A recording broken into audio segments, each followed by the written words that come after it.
Bom, sistema respiratório. Sistema respiratório, nós dividimos aí sistema respiratório superior e inferior. Tá? O superior, por incrível que pareça, nós temos mais complicações do que no sistema inferior. Tá? São regiões muito delicadas e as complicações podem gerar aí verdadeiras catástrofes. Vocês vão ver por quê.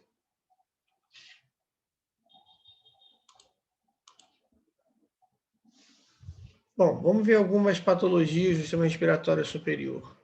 A gente vai falar uma parte da síndrome braquicefálico, né? Lembrando que a gente só vai falar de técnica, tá, gente? Nós não vamos nos ater a sintomas, diagnóstico. Nós vamos falar basicamente de técnica cirúrgica e semestre que vem a gente fala sobre aí os diagnósticos. Nós temos colapso de laringe, trauma laringotraqueal, os animais normalmente quando brigam, né, a primeira coisa que eles tentam morder aí é o pescoço, que é uma área bem sensível. Traumas nasais, colapso de traqueia, embora o colapso de traqueia não seja uma resolução, não tenha uma resolução cirúrgica, né, mas o que acontece? Tem algumas cirurgias têm consequências, né, que geram o colapso de traqueia. Desculpa, de traqueia. Paralisia de laringe, o colapso de traqueia também tem a estenose, né, de traqueia, paralisia de laringe, massas ou infecções nasais, massas laringe, corpo estranho e anomalias congênitas que são aí os lábios leporinos.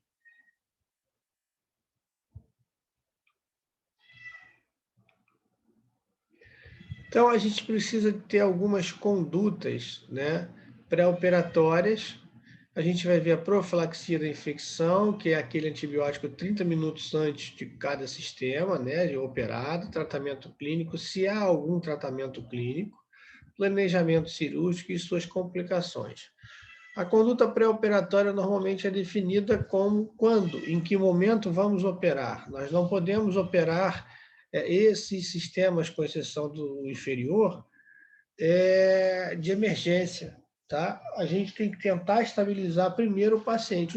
O inferior também, né? Porque às vezes, quando a gente tem aí um hemotórax,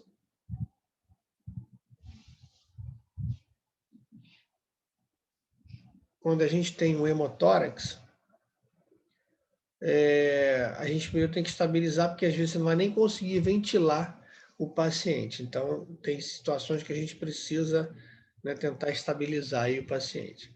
Então, a conduta pré-operatória fica definido aí, são procedimentos para tentar minimizar as complicações trans e pós-operatórias. Profilaxia da infecção são os antibióticos, tratamento cirúrgico a gente vai ver as técnicas e o planejamento, como planejar uma cirurgia para cada tipo de estrutura.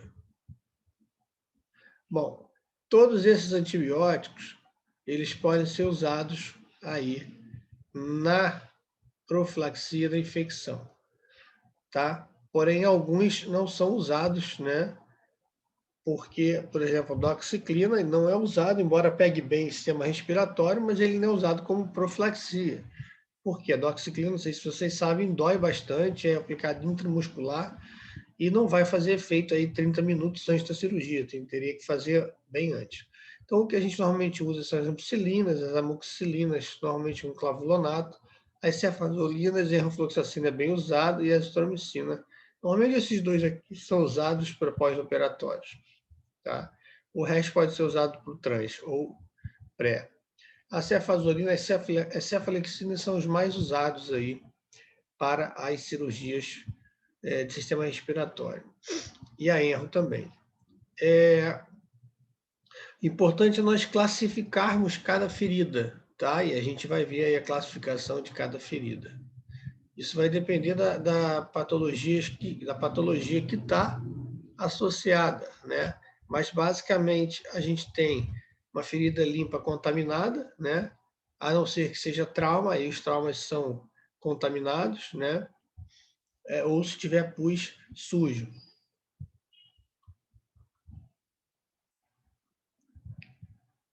Oh, meu Deus. Então, pelo fato do trato respiratório possuir uma flora bacteriana normal, é necessário fazer aí a profilaxia da infecção. São administrados com frequências, né, antibióticos nas cirurgias.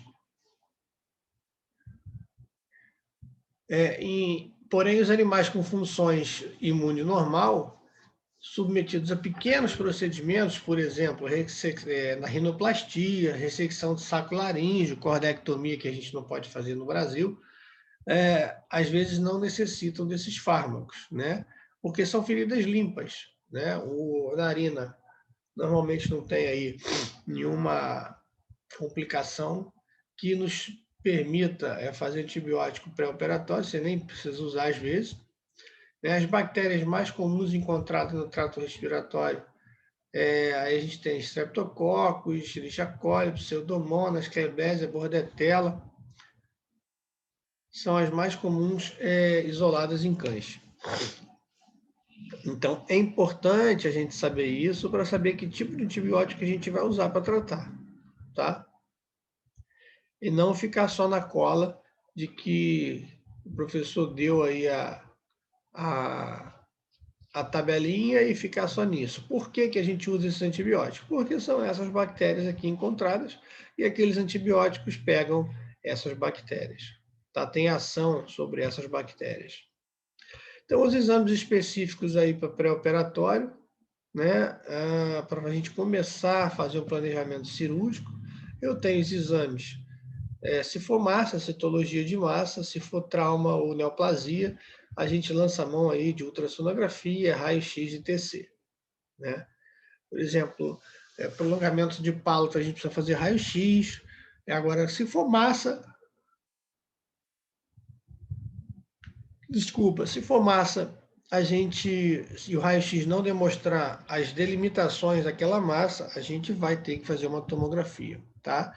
E quando for algum tipo de massa, a gente pode lançar a mão aí de citologia para saber com o que a gente está lidando, para saber qual é a margem de segurança que a gente vai remover. E para se preparar, porque se for na cavidade oral, por exemplo, nasal, estiver pegando o osso, provavelmente a gente entra lá e sistema digestivo, né, as endomandibulectomias, quer dizer, maxilectomias, né, dependendo da extensão do tumor. Ainda eu diria aí, exames específicos que eu não coloquei, cultura antibiograma, né, no caso de feridas sujas, né, que são as feridas o quê? Com pus. O hemograma, a bioquímica, a avaliação renal e hepática, a avaliação renal. O que a gente avalia na função renal? Basicamente, ureia e creatinina, né? A gente pode ter um sódio, potássio, cálcio, fósforo, se estiver com insuficiência renal, né? E a parte hepática, a gente precisa avaliar pelo menos a altiaste, fosfatase e alcalina, tá? Então, esses são os exames. Então, quando a gente pedir bioquímica renal e hepática, tem que especificar, né? O que a gente precisa avaliar. Se no histórico, agora não, porque agora nós estamos falando de um modo geral. Mas quando a gente der patologia clínica cirúrgica, né? Se a gente especificar em animais que são idosos, e tem alguma indicação em enunciados que tenham aí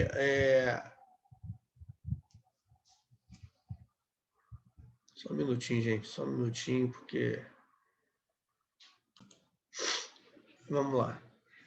Então, a gente tem que especificar aí, agora não, tá? Mas, quando tiver algum enunciado que indique que tem lesão renal ou hepática para os animais, algumas patologias são mais específicas para animais mais idosos, a gente tem que determinar aí quais são os exames que a gente vai pedir, tá? Não adianta ficar pedindo bioquímica renal e hepática, porque a bioquímica hepática eu posso pedir bilirrubina, eu posso pedir proteínas totais, eu posso pedir AST-ALT, fosfatase alcalina, gama-GT.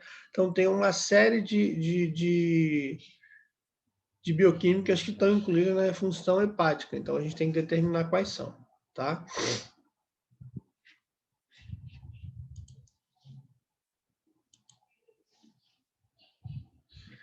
E aí, para a gente fazer um planejamento cirúrgico, eu preciso conhecer muito bem o que é a anatomia, né? A anatomia é extremamente importante. A gente vai começar pela narina, né? Que é o início aí da cavidade, da trato respiratório superior. Então, a narina não tem muito a ponta do nariz, né? As rinoplastias, ela não tem muitas estruturas importantes ou que possam gerar complicações. Ela é basicamente feita de cartilagem, né? Quando a gente passa aqui para a cavidade nasal, aí sim a gente começa a ter um pouquinho mais de estruturas nobres, que a função da cavidade nasal é preparar, filtrar e preparar o ar na temperatura ideal para a gente ocorrer a troca gasosa, né? Então, é basicamente feito de estruturas que sangram, né? De sangue. E aí, a laringe, né? A gente tem várias estruturas bem importantes, que qualquer toque, qualquer lesão exacerbada numa região dessa pode gerar um colapso de laringe e fechamento, né, que a gente chama da epiglote. E isso leva a uma traqueostomia, né? Então, essa região aqui é bem sensível. A gente tem que conhecer, né, cada estrutura dessa para saber o que a gente vai fazer, né?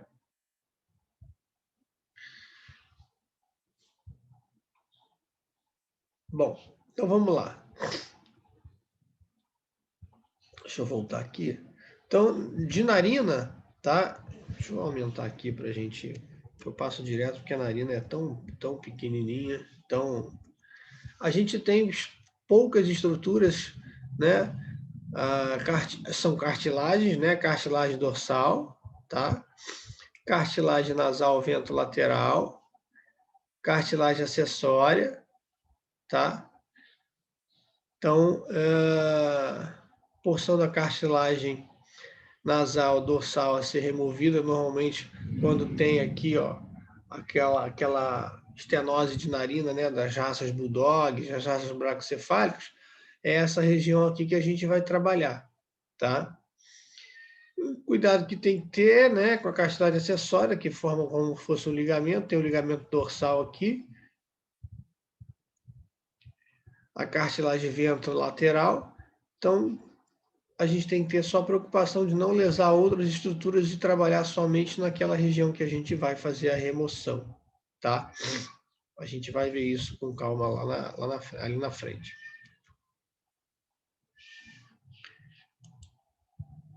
Bom, aumentar.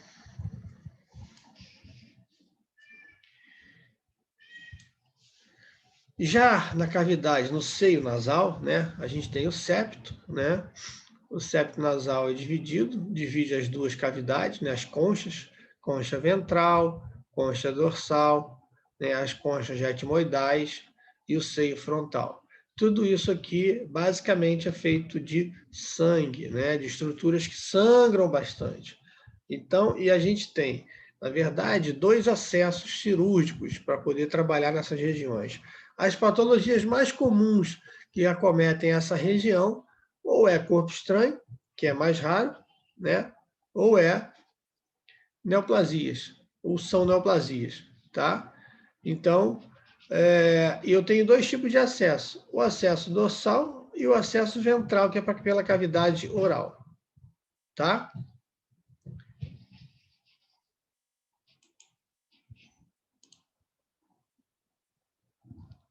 Bom, já explanei essa parte lá na frente.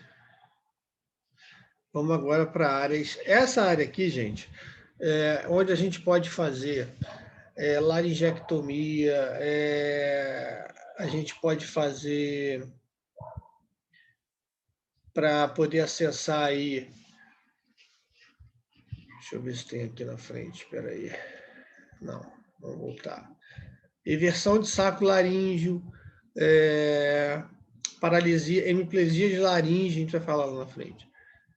Eu não aconselho a gente, o pessoal que está indo, eu gosto muito de mexer em algumas dessas patologias, porque são patologias Primeiro, de difícil diagnóstico, e segundo, que são qualquer erro aqui pode gerar um colapso dessa região e se a região ficar fechada, né? Porque aqui, ó, eu não sei se você Eduardo já comentou na intubação que a gente não pode meter o tubo aqui em cima da epiglote, a gente bota na base da língua, né, que se chama valéculo, e por quê? Para não causar nenhum edema de glote. Isso aqui se fecha e o animal não consegue respirar.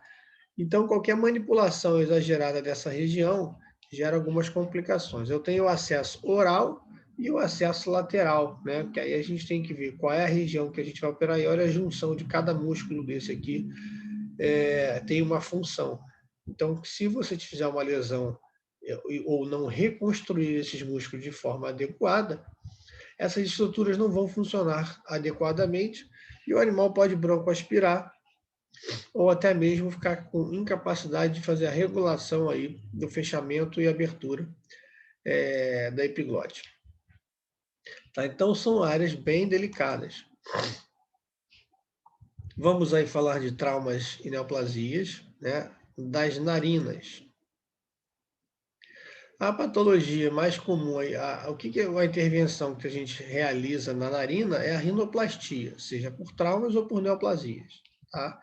Olha, isso aqui é uma narina fechada, tá? E isso aqui é uma narina aberta, tá? Então a gente percebe que tem, né, nem tem passagem, a gente não consegue ver nenhum buraquinho. Então, um caso desse aqui, a gente precisa fazer o quê? Uma rinoplastia. A gente vai ver o que é isso. Como é que é a técnica? São duas técnicas, basicamente. Conduta pré-operatória, né? Tratamento clínico, planejamento cirúrgico. A conduta pré-operatória é: eu tenho uma lesão infectada, o animal está em crise, eu preciso tratar primeiro, né? Para depois fazer o meu planejamento cirúrgico. Eu não posso operar uma ferida que está toda inflamada, que está toda machucada, porque certamente vai ter mais complicações aí no transoperatório, sangramento. Se eu tiver uma ferida contaminada, eu posso ter ruptura dos pontos de essência da sutura depois, né? Então, eu preciso fazer um tratamento clínico para poder melhorar aquela área, no caso de neoplasias e traumas, tá? A não ser que esteja comprometendo aí as vias respiratórias do animal, seja uma cirurgia de emergência, para eu poder fazer o planejamento cirúrgico, para eu saber o que eu vou fazer. Bom, se é um caso que a gente pegou na faculdade, logo assim que eu entrei para a faculdade, né, alguém acha que isso aqui tem jeito? Isso aqui dá para reconstruir ou ele vai perder isso aqui? Pode responder. Acho que dá para reconstruir, professor. Acho que dá. Para você reconstruir isso, o que você tem que ver aqui? Quais são os critérios que você usaria para fazer a reconstrução dessa região? O que tem que estar viável aqui?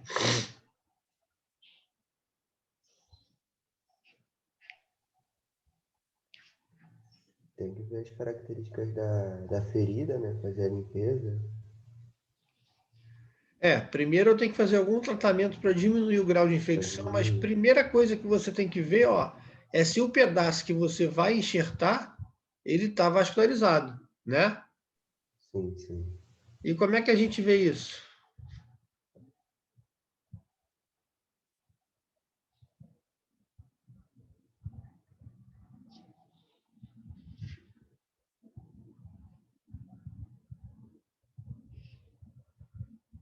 Tem duas maneiras, ou com Doppler, ou simplesmente enfiando uma agulha para ver se sangra, tá?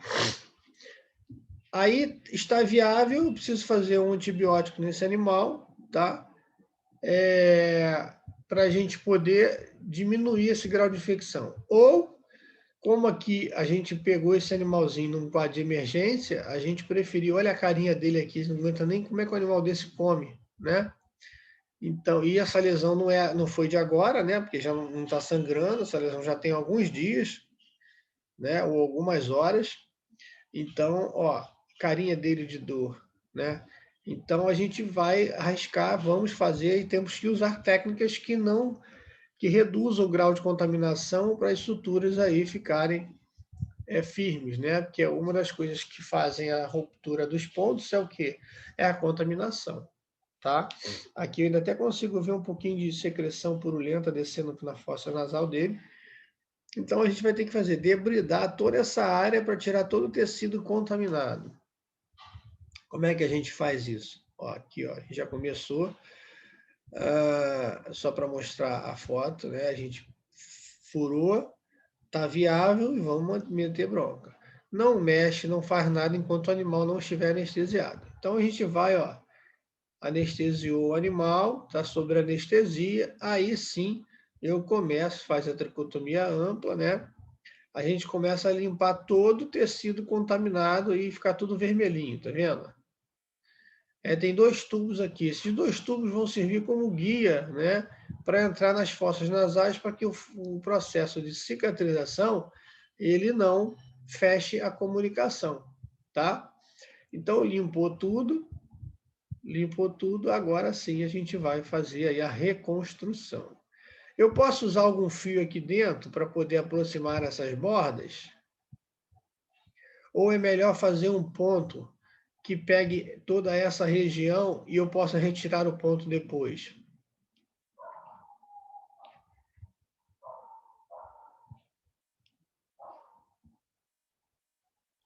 Melhor é usar um ponto de 4 apoios que pegue profundo, né, o tecido mais profundo, fazendo hemostasia, e que eu possa retirar, usar o nylon. Se eu tivesse que usar para reduzir esse espaço morto aqui, um fio eu teria que usar um monofilamentar absorvível, né, um monocrio, por exemplo. Ou um Vicryl Plus, que tem antibiótico, e aí evitaria a contaminação.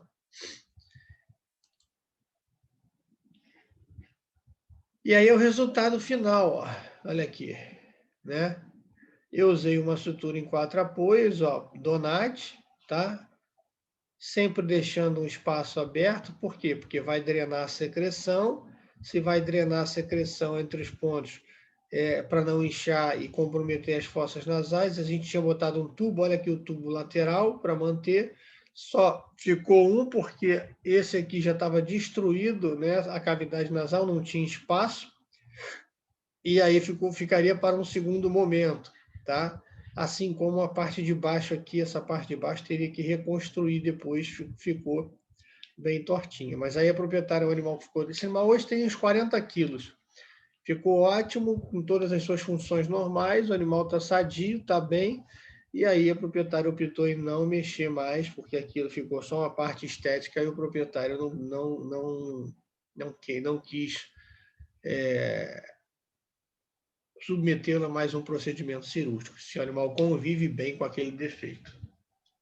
Professor, Oi. o senhor falou que usou o Donat. O senhor poderia também usar aí, no caso, o Wolf, ou então o X também? X ou Donat ou Wolf, tanto faz. Né? Ponto em Ah, X, Donat ou ponto em U, tá? O importante é usar sempre aqui pontos de 4 apoios, porque ele é mais profundo. Por que eu usei Donat? Porque ele é mais profundo, é longe, longe, perto, perto. Né? Então ele vai mais profundo e diminui aquele espaço morto para diminuir a formação de seroma. ok. De qualquer forma, se formar seroma, ele tem 2 orifícios naturais que vão propiciar a saída desse seroma, tá? Então não vai causar muito inchaço. Então, essa é uma rinoplastia, né? É uma reconstrução por trauma, tá? Aí a gente tem as reconstruções, as rinoplastias por neoplasias, que é mais comum em gato, né? São os carcinomas espinocelular, né? Nasal. E aí você tem que tirar toda aquela parte de cartilagem nasal, tá? Não tem muita margem de segurança, normalmente são procedimentos feitos com coadjuvantes, né? A gente faz a cirurgia e manda para radioterapia ou quimioterapia, porque não tem muita margem para você tirar, tá? E o animal fica com esse aspecto, né? Com aquele buraco na narina. Não é uma coisa muito agradável de se fazer nem de se ver, né? Mas às vezes não tem alternativa. Existem outras alternativas também aí, que é a criocirurgia ou a termocirurgia, né? Você vem com crio nitrogênio líquido, congela essa região, faz várias sessões e aí você não se submete a um procedimento mais invasivo cirúrgico, né? De qualquer forma, tem que anestesiar o animal. É uma alternativa e nunca sozinho, tá? E a crio pode fazer associado a químio ou a rádio.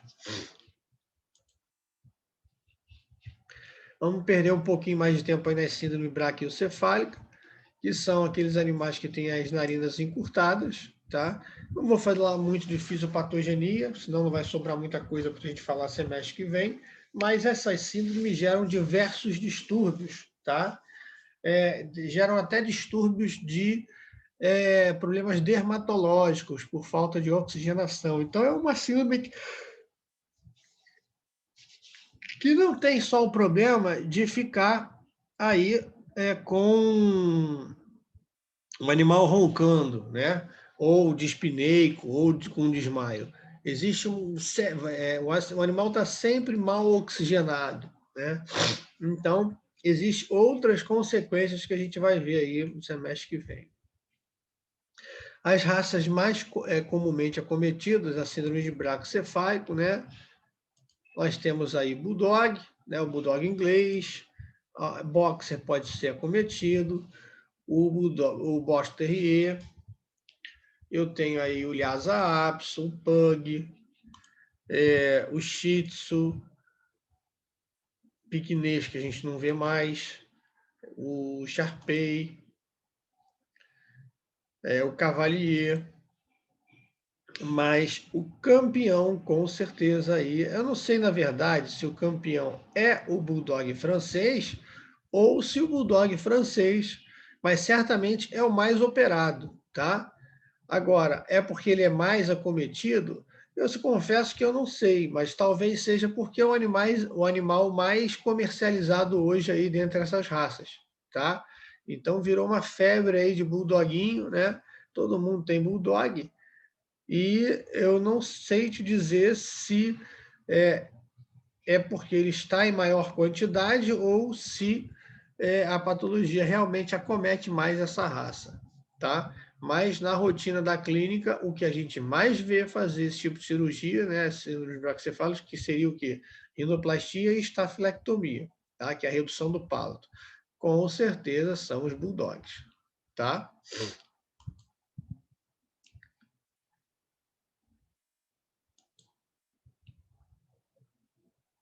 O que eles acometem? Normalmente, palato prolongado, narinas estenóticas e, às vezes, eversão de saco laríngeo, né?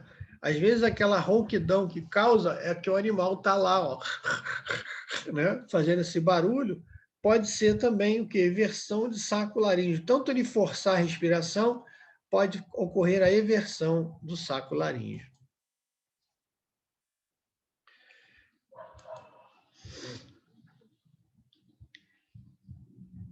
Alterações concomitantes, traqueia hiperplásica, né, e colapso de traqueia e epiglote, né? Então, nessas condições, a gente não deve operar. A gente primeiro tem que fazer o quê? O controle, né?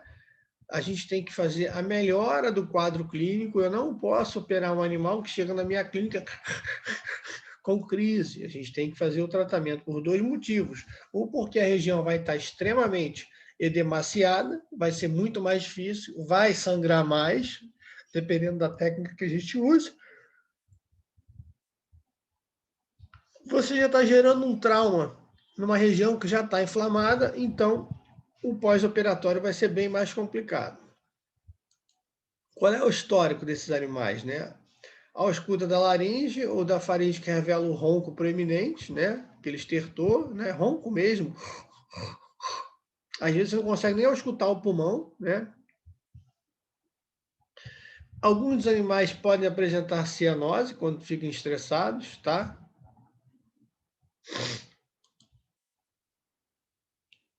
Mas o que mais chama atenção, o que mais incomoda ao proprietário é aquele ronquinho, né? O animal, quando dorme, relaxa, né, a musculatura e aí ele ronca. É a mesma coisa que acontece com a gente, tá? A língua cai para trás, está relaxada e a gente começa a roncar. No caso deles é o palato. Diagnóstico é feito com exame clínico, né, basicamente, com histórico anamnese, raio-x, laringoscopia e endoscopia.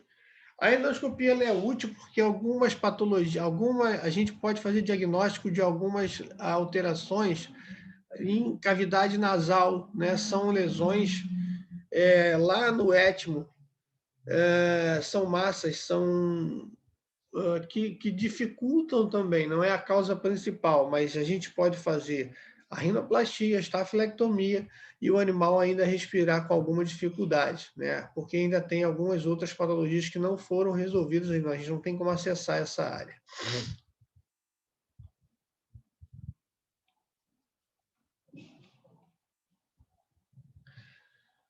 Bom, o exame clínico, né, dá para ver que o animal que ele tem o focinho, né, achatado e toda a estrutura que deveria caber naquele focinho, daquele animal tem um focinho prolongado, a língua, o palato, né? Olha o tamanho da cavidade nasal dele, das fossas nasais, para fazer toda essa troca de gases. Tudo isso vai interferir. Olha aí, ó. E fica tudo reduzido. Então a gente percebe, né? O raio-x mostra um prolongamento do palato, tá? Ele ultrapassa a epiglote, e aí a gente consegue, porque não é fácil fazer um exame clínico, abrir a boca do animal e ver a epiglote. Normalmente a gente faz sobre anestesia, tá? Mas a gente primeiro pede o raio-x para confirmar, mas o que fecha mesmo são o quê? Os sintomas clínicos. Para fazer uma laringoscopia no animal acordado é muito difícil, ele não deixa. Tá, e o que a gente observa na laringoscopia? Ó, o palato passando da epiglote, tá? Então, o palato vai além da epiglote, tá? Bom, a conduta médica é jamais operar um animal doente, jamais operar um animal em crise, né? Porque se a gente opera esse animal em crise, o que acontece? As consequências de pós-operatório serão piores, né? Então, a gente deve evitar. Devemos fazer corticoide? Né? Sim. Né? Eu tenho o hábito de fazer corticoide antes e depois, durante e depois, tá? Para evitar aí a inflamação. A gente sabe que os anti-inflamatórios diminuem o tempo de coagulação e pode sangrar mais, mas a gente tem técnicas para evitar esse sangramento, tá? Mas eu preciso que essa região não inflame ou desinflame ou evite ser inflamada para não ter complicações, porque as complicações é o colapso dessa região. Gente, esse macaquinho não parece que Eduardo? Eu acho a cara de Eduardo esse macaquinho. Aí esse eu acho mais parecido comigo. Então, fazemos corticoide? Sim, fazemos corticoide, tá? Antes, durante e depois. O planejamento cirúrgico não tem muito mistério, através do raio-x, né, e do exame clínico a gente consegue determinar, mas a gente vai ter que fazer. Aí a escolha da técnica vai ser de acordo com a experiência do cirurgião e o tipo de tecnologia que você tem para fazer aí o procedimento cirúrgico, tá? Então, ó, uma narina normal, né, a gente consegue ver aí a abertura, e uma narina braquicefálica, que a gente não vê absolutamente nenhuma abertura, né? O palato, né, ó, quando ultrapassa a epiglote, eu sei que ele tem o prolongamento e a gente consegue ver isso num raio-x bem feito, tá? Ou numa laringoscopia, que é mais difícil. Bom, diante disso, né, o planejamento cirúrgico, eu preciso saber se ele tem as duas patologias, tá? Ou só tem uma. Porque se você fizer uma cirurgia só, por exemplo, vai fazer uma rinoplastia. Eu estou com um paciente agora que um colega operou a rinoplastia e agora ele está roncando, continua com dificuldade respiratória. Aí adianta? Não, então eu vou ter que fazer agora o palato. Ele procurou a gente para a gente fazer aí o palato, tá? Então você tem que observar as duas patologias, tá? A rinoplastia, né, e a estafilectomia. Bom, a técnica é bem simples, tá? A gente faz uma incisão em triângulo, né, e sutura fazendo a abertura. Tem a cirurgia que é feita aqui na asa do nariz, mas eu não uso muito essa técnica não, tá? Fazer aqui um corte nessa asa, eu acho que esteticamente fica mais feio, tá? Então eu prefiro usar essa primeira técnica aqui, que é a técnica do triângulo, que eu acho que esteticamente fica muito melhor, tá? E o resultado fica muito bom.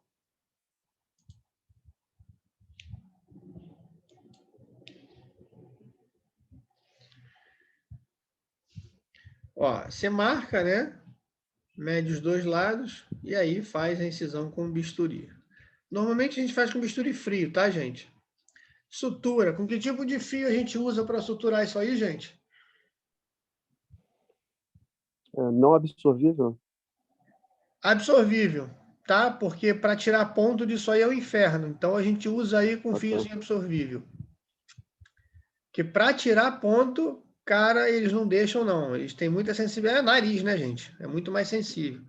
Então a gente prefere usar aí um Vicryl ou eu prefiro usar o monofilamentar, tá? Que o monofilamentar tem menos risco de contaminação. Se eu usar Vicryl, eu vou usar um Vicryl Plus. Embora essa área não seja tão contaminada.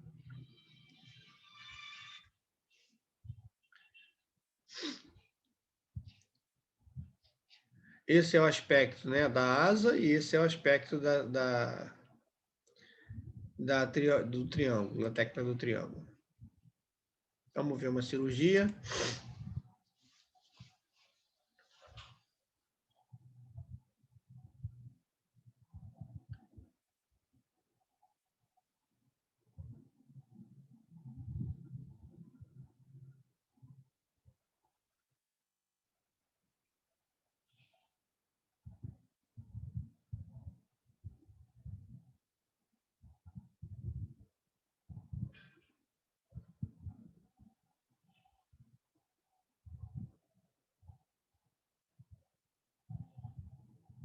Pronto, acabou a cirurgia. Aí ele está usando monofilamentar, ó. Que tipo de ponto? Eu daria um ponto em U ali e resolveria o problema, tá? Ó, vai e volta, acabou. É um ponto mais hemostático, é um ponto mais seguro, 4 apoios, embora não tenha muita tensão, mas eu daria um pontinho em U, ou até mesmo em X, tá?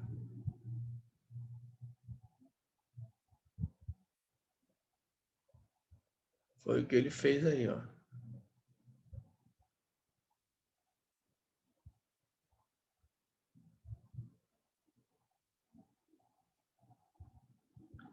Acabou. Assim que você dá o ponto para o sangramento, tá?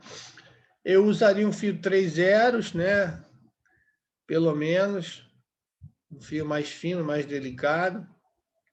Aí a abertura. Ele usa uma pinça de Addison, que é uma pinça mais delicadinha, tá? Olha lá, ele usa o pedaço que ele tirou para ter noção do tamanho que ele vai tirar para ficar esteticamente mais parecido, tá? E aí faz do lado contralateral mesmo a mesma coisa, tá? Só não fica furando aqui embaixo, coitado, ó. Tomar cuidado para não fazer lesão aqui embaixo.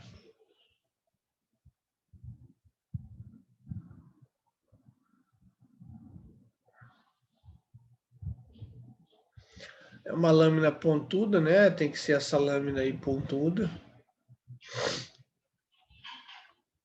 Segura um pouquinho para parar o sangramento e mesma coisa, faz um pontinho ou ali, um pontinho.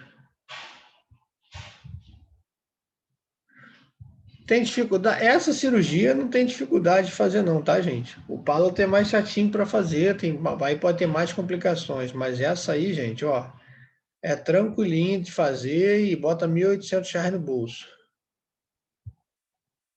Então, não tem muito mistério, o nego fala, é uma cirurgia complicada, nada é complicado, tá? Sangra pra caramba, não sangra nada. Sangra um pouquinho normal.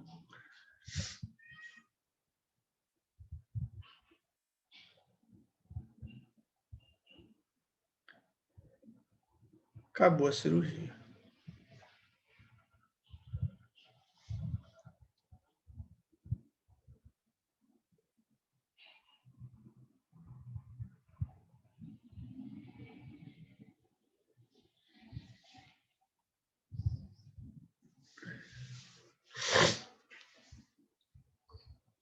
Show? Tranquilo, né? Nada demais aí, ó. Abertura das fossas nasais, você está vendo a cavidade. Então não tem muito mistério, né? Agora, a rinotomia, né, que é a abertura da cavidade nasal, né, das coanas, normalmente são feitas através de quê? Quais são as patologias mais comuns encontradas nessa região? Neoplasias, né? Aí sim, eu aconselho para quem quer fazer esse tipo de cirurgia, ter um pouquinho mais de experiência, porque eu preciso primeiro de material de cirurgia ortopédica, aquela serra para poder abrir, né? Porque é osso, tá? E bisturi elétrico, tá? Porque isso sangra muito, tá? Existem cirurgias endonasais, né? Mas depende do tamanho do animal, com endoscópio, né? Com fibroscópio, que é uma câmera que entra aqui e um canal para você cauterizar algumas lesões, mas isso ainda está andando a passos vagarosos. A cirurgia mais comum é essa aqui, é a abertura, e a gente tem algumas abordagem dorsal da cavidade nasal pelos seios paranasais, abordagem ventral da cavidade nasal e a abordagem intraoral. Então, são esses 3 tipos de vias de acesso, tá? Vamos lá vê-las. Então, a abordagem rostral, a abordagem dorsal da cavidade nasal, né, é a abertura aí né, a gente precisa de serra óssea, vai precisar de furadeira para furar, ou até mesmo fios de... Aqui dá para fazer com nylon, tá? Ou prolene, para fazer o fechamento. Tem cirurgiões que nem fecham, tá? Mas, e aí quando o animal respira, fica aquela pele subindo e descendo. Mas, eu confesso para vocês que é um tipo de cirurgia que eu não tenho muita intimidade, não gosto muito de fazer, não, tá? Eu prefiro mandar para colegas que tenham mais experiência do que eu, até porque eu não gosto de mexer com osso. Então, eu não gosto de fazer aí essa abertura aí com... Não tem nem material para cirurgia ortopédica, então eu encaminho para colegas. Mas lembrando que quando a gente fecha, né, quando a gente abre, a gente vai precisar fazer aí o fechamento. Por que eu recomendo fazer o fechamento? Porque isso aqui, né, a base, tudo é tudo feito de estruturas bem vascularizadas. Qualquer trauma que ele tiver aqui vai ter sangramento nasal. Então, fecha, tá? Fecha para evitar aí qualquer trauma que o animal tenha e aí fique tendo sangramento nasal. Então, esse é um tipo de acesso. Eu tenho a abordagem ventral, como eu tinha falado, que é o acesso pela boca, tá? Pelo palato, né? Aí está o acesso pelo palato, você abre o palato e aí vai acessar aí a cavidade nasal também, tá? Mas não é assim tão fácil, porque tem a outra parte da boca, né? Você trabalha sempre inclinado, não é essa amplitude, essa visão que a gente tem, não. E eu tenho o acesso intraoral, né? Que é mais para lesões aqui, ó, nessa região ali de cartilagem. Para você não mexer na cartilagem, você abre por baixo, tá? Tem uma neoplasia aqui atrás dessa cartilagem, por exemplo, né? Aí a gente pode fazer o acesso intraoral. Então, são essas 3 vias de acesso, tá? Então, quando estiver fazendo a descrição cirúrgica, vocês precisam saber qual é a via de acesso que vocês vão fazer, tá? Então, isso faz parte do planejamento cirúrgico, tá? E quando você estiver preenchendo uma ficha cirúrgica, por exemplo, eu já falei, ó, via de acesso, tricotomia da região tal, via de acesso intraoral, ou dorsal, ou ventral, tá? E aí, prolongamento do palato, né, que a gente chama de stafilectomia, ou palatoplastia, né, alteração de forma e função. Conduta, como eu falei, não se opera essa região antes de um tratamento clínico, né? A gente faz aí corticoide prévio e não posso operar esses animais na crise, não devo, né? Não é que eu não posso, eu não devo, Tem gente que opera, faz, mas a gente tem que promover o melhor resultado possível aí de transoperatório. Então, a gente tem o quê? Um tratamento clínico prévio para fazer nosso planejamento cirúrgico e a execução da cirurgia. Então, o que caracteriza o prolongamento do palato? Quando o palato mole ultrapassa a epiglote, tá? Isso aí já está caracterizando aí o prolongamento do palato. E quando que eu opero? Bom, tem animais jovens que não precisam de cirurgia porque eles não apresentam sintoma, né? Mas quando o animal vai ficando mais idoso, essa musculatura vai ficando mais flácida e ele começa a apresentar sintoma, né? Sintoma que eu digo, se o animal tem um ronquinho, provavelmente quando ele ficar velho, ele vai ter um roncão, né? E aí o risco da cirurgia é muito maior porque o animal tem mais idade, vai recuperar mais lentamente, pode ter mais risco anestésico por conta de alguma patologia cardíaca, né? Então, se esses animais, e tem animais que têm desmaio, síncope, né? E se esses animais têm só aquele ronquinho, você pode recomendar aí a fazer a cirurgia, porque provavelmente quando ele estiver mais idoso, isso vai gerar maior sintomatologia clínica. O que é a Staphylec? A stafilectomia, né? A gente marca uma região e tira, né, um pedaço do palato mole. Tá? Essa é a técnica normalmente que o pessoal usa, mas nós temos outras diversas técnicas. A laser, bisturi ultrassônico, o bisturi, o ligachu, né? A técnica que eu gosto, eu não uso essas pinças como está recomendando a Teresa Fossa, eu prefiro usar as técnicas de reparos, né? Porque essa região é mais sensível. Se você ficar manipulando essa região com uma pinça, se tiver uma manipulação excessiva, o resultado no pós-operatório pode ser uma inflamação maior. Então, eu prefiro fazer o uso aí dos reparos, tá? A gente bota 3 reparos e aí a gente corta e sutura. O segredo para não sangrar muito, quando a gente não usa tecnologias de eletrônicas, né, bisturis, as energias, a gente corta e sutura. Corta e sutura. Não corta tudo de uma vez para suturar no final, não. Qual é o tipo de fio que a gente usa aí? De preferência, o monofilamentar absorvível, né, para evitar contaminação. E muito importante, eu não posso fazer esse tipo de cirurgia com a boca podre, tá? Primeiro eu tenho que fazer a limpeza de tártaro. Dá para fazer junto? Não faça isso, tá? Então a gente faz primeiro a limpeza periodontal e depois a gente faz aí a cirurgia. Isso também faz parte aí da conduta pré-operatória, diminuir o risco de contaminação dessa área, tá? E aí essa técnica corta, sutura, tá? Para não evitar aí qualquer tipo de sangramento. Vamos ver agora aí.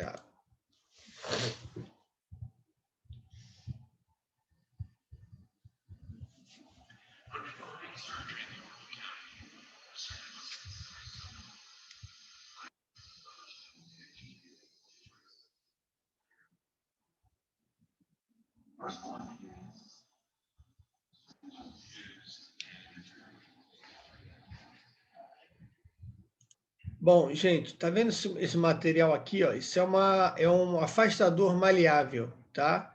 Isso faz uma diferença, tá? Eu fiz uma Staphylec sexta-feira e era um Lulu, cara, a boquinha muito miúda. Eu tenho esse afastador, eu acabei. Eu tive 7 cirurgias nesse dia e essa aí acho que foi a sexta ou a quinta, então eu tive 2 complicações, né, nos procedimentos anteriores. Por isso que eu falo, e vocês vão ver como eu sou diferente na prática, né? Porque não, a gente tem que ser mais exigente na prática, porque eu preciso que vocês tenham preparo também, até emocional, para lidar com as situações, né? Eu tinha 7 cirurgias para fazer e eu tive complicações em 2. E a gente tem que ter esse preparo para não se desestabilizar e manter o foco, né? E eu fiz uma Staphylec numa Luluzinha, E eu tenho esse afastador e acabei não usando, tive mais dificuldade, porque eu não consigo abaixar o tubo, né? Me deu muito mais trabalho para poder colocar os reparos por causa do cansaço, por causa dos estresses que a gente tem, interfere na qualidade do seu trabalho, entendeu? Então a gente tem que ter um preparo emocional também para fazer esse tipo de os procedimentos cirúrgicos. Não é só habilidade manual, motora e nem intelectual, né? A cirurgia te exige uma estrutura emocional forte para que você não se desconcentre e continue focado fazendo o que você tem. Por isso que as pessoas dizem que cirurgião são pessoas mais frias, né? Porque a gente precisa ser focado, mesmo que eu tenha uma... Imagina você com 7 cirurgias, você perde um paciente e você perde o primeiro e você tem mais 5, mais 6 para operar. Né? Tu vai lá, não dá tempo de você chorar, não. Se você for dar notícia lá com o olho cheio d'água para os outros proprietários que você vai operar, né? Vai conversar, desanimado, o cara vai, né? Não, a gente tem que ter um preparo emocional. E isso não se ensina, tá? E isso não tem, a gente não tem como preparar vocês só o dia a dia mesmo. Então, não fiquem chateados quando eu for um pouco mais duro, quando eu for um pouco mais ríspido com vocês, porque a cirurgia é uma especialidade que, primeiro, que a gente não pode errar. Segundo, se a gente errar, o proprietário não vai ter muita paciência com a gente, né? Então, eu peço até desculpas antecipadamente, mas não é por mal, não é porque eu sou ruim, é porque às vezes a gente precisa, e principalmente algumas pessoas que querem fazer cirurgias e têm um perfil muito delicado. Então, a gente às vezes tem que trabalhar essa parte.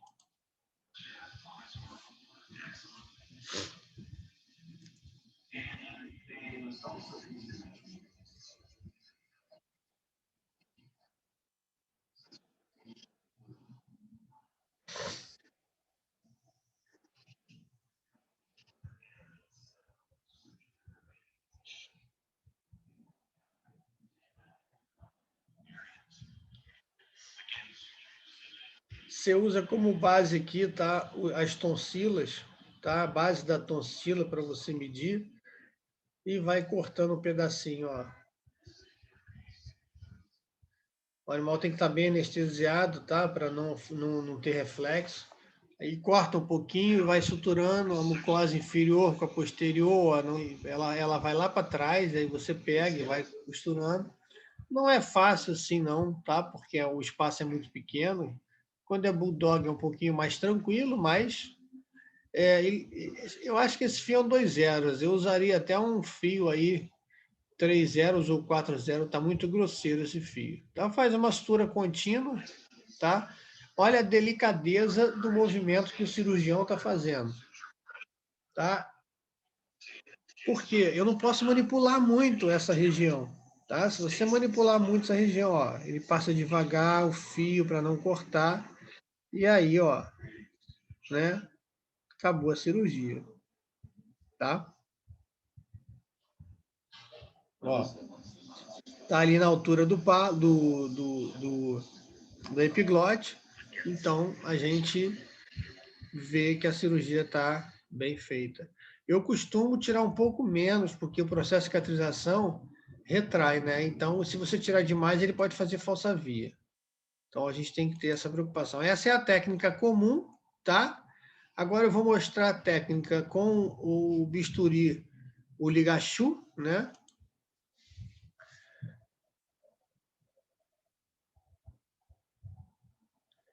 Esse tecido está inflamado, tá, gente? O cara está operando um pouquinho, porque está bem gordinho ali, tá vendo?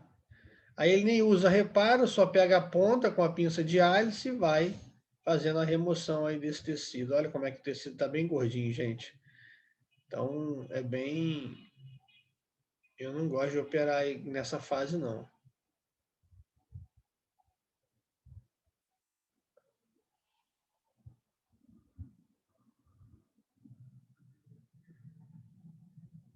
Tem que tomar cuidado para não encostar essa borda aqui, tá? Em outras estruturas, porque ela queima. E acabou a cirurgia. Quando você usa 46 segundos, R$ 1.700 no bolso.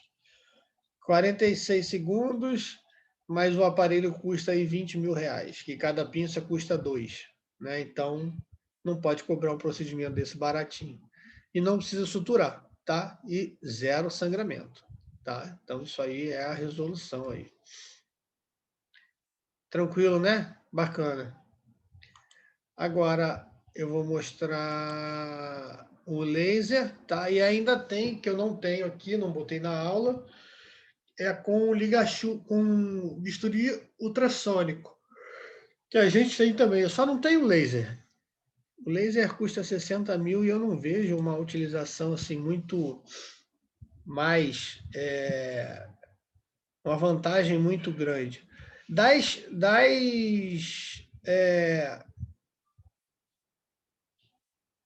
Gente, tem um trabalho para vocês também lá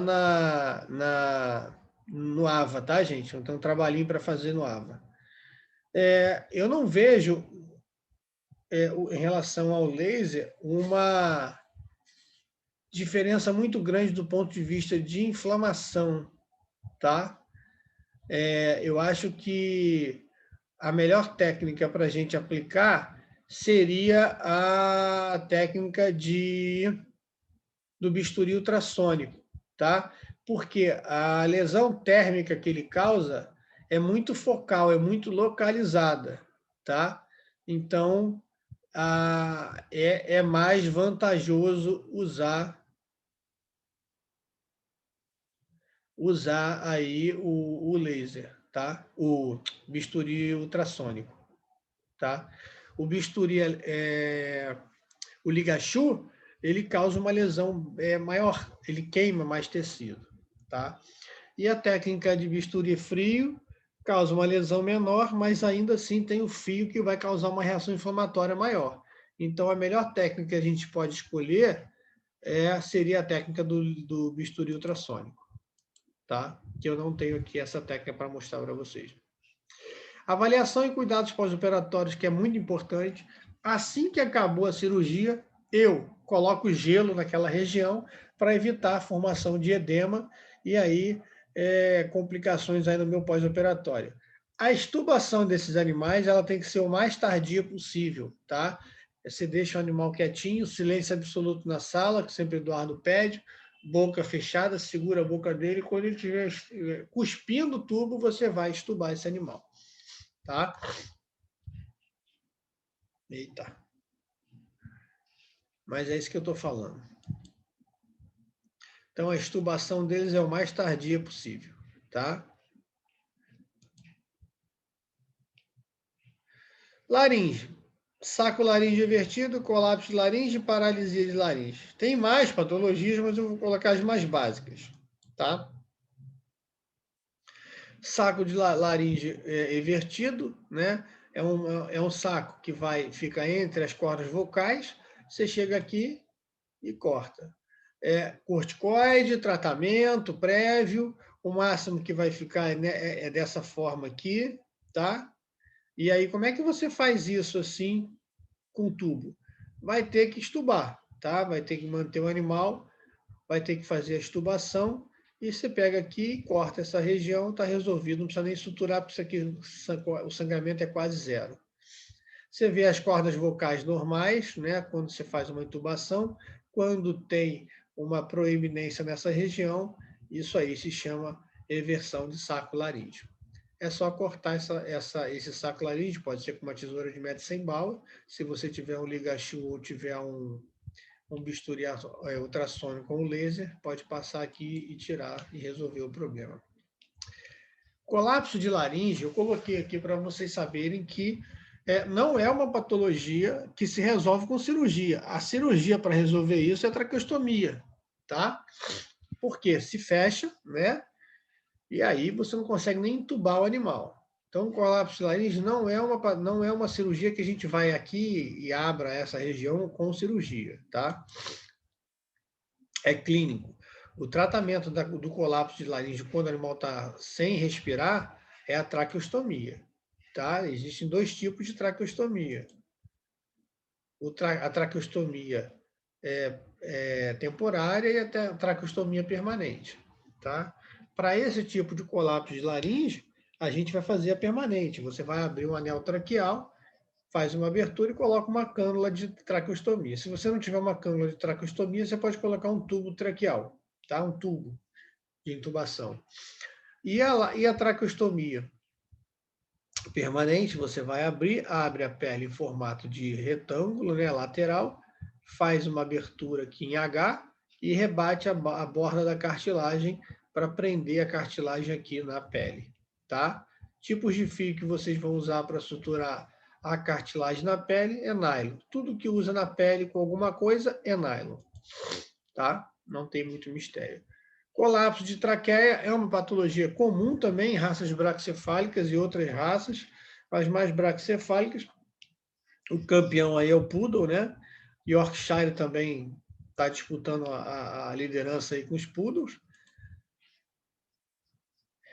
É uma obstrução parcial da traqueia, ou às vezes pode ser total, por flacidez e achatamento da cartilagem, né? Flacidez do músculo e achatamento da cartilagem.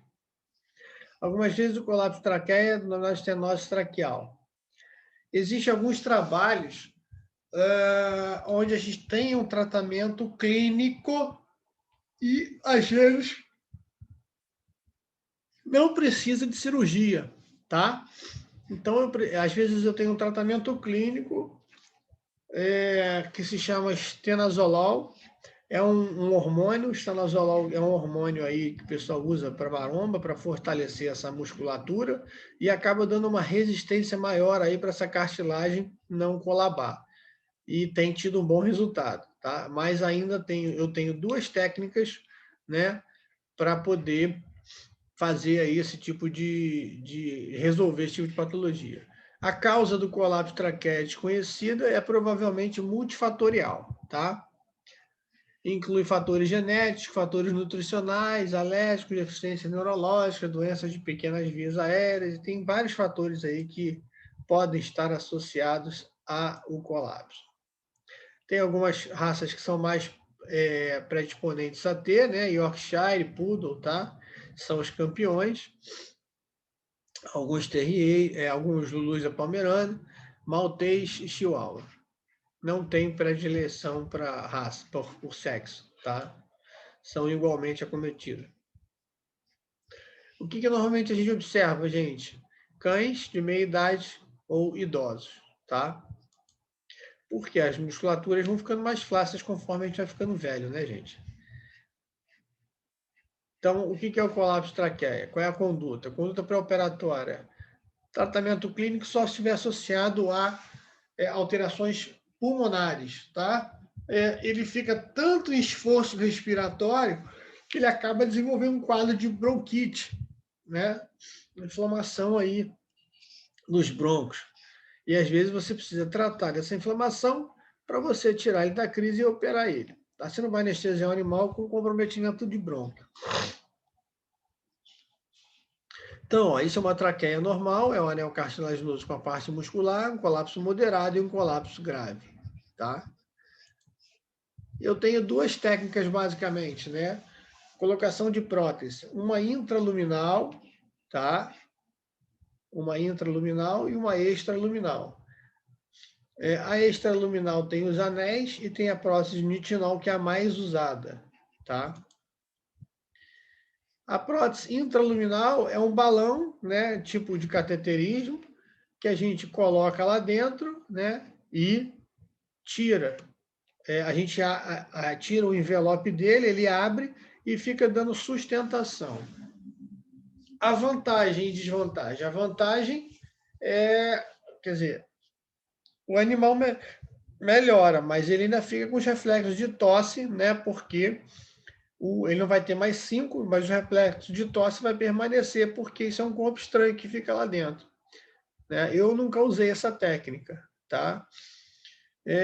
Quem costuma colocar muito isso aqui no Rio é o professor Rubinho, e em Minas Gerais é o professor Guilherme Savassi, né? Ele coloca até bastante, coloca até lá na entrada do pulmão, né? A vantagem é que é o menos invasiva, você faz por endoscopia, né? E a desvantagem é que não abole o reflexo de tosse. A prótese externa, a mais usada é o nitinol, mas você pode botar anéis. Normalmente se usava anéis, se cortavam seringas, né? Mas essa técnica já foi abandonada, tá? E suturava aí para manter a estabilidade da traqueia e ela não consegue reduzir, você faz suturas. A mais usada hoje é o que? É de nitinol, é tipo uma espiral de caderno, né? Antigamente a gente usava a própria espiral de apostila, né? Que aquele é feito de polipropileno, mas era muito grosseiro, né? Essa prótese é uma molinha feita desse material que é bem inerte, você só veste e acabou, tá? Não precisa suturar. Então, essa prótese de nitinol hoje é a mais usada. E a vantagem é que ela abole os reflexos da tosse, porém, precisa de procedimentos invasivos, né? Para poder colocá-la. A gente agora vai entrar em trato respiratório inferior. Eu vou fazer uma pausa rápida só para molhar a garganta. Bom, então a gente passa para a segunda etapa agora, que é sistema respiratório inferior, e aí a gente entra na parte, né, pulmonar, tórax.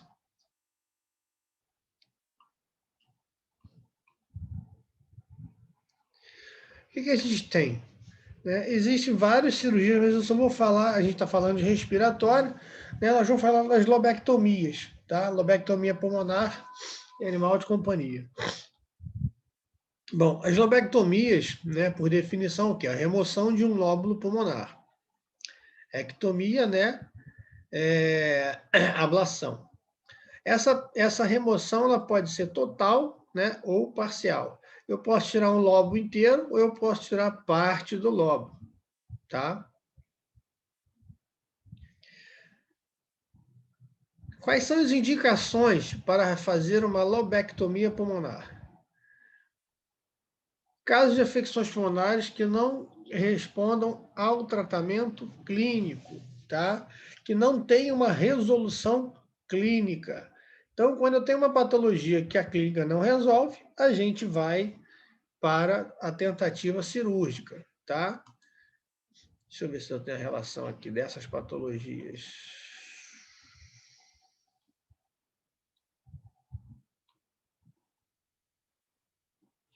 Então, as principais doenças: torção de lobo pulmonar, consolidação de lobo, neoplasias, traumas pneumotórax espontâneos.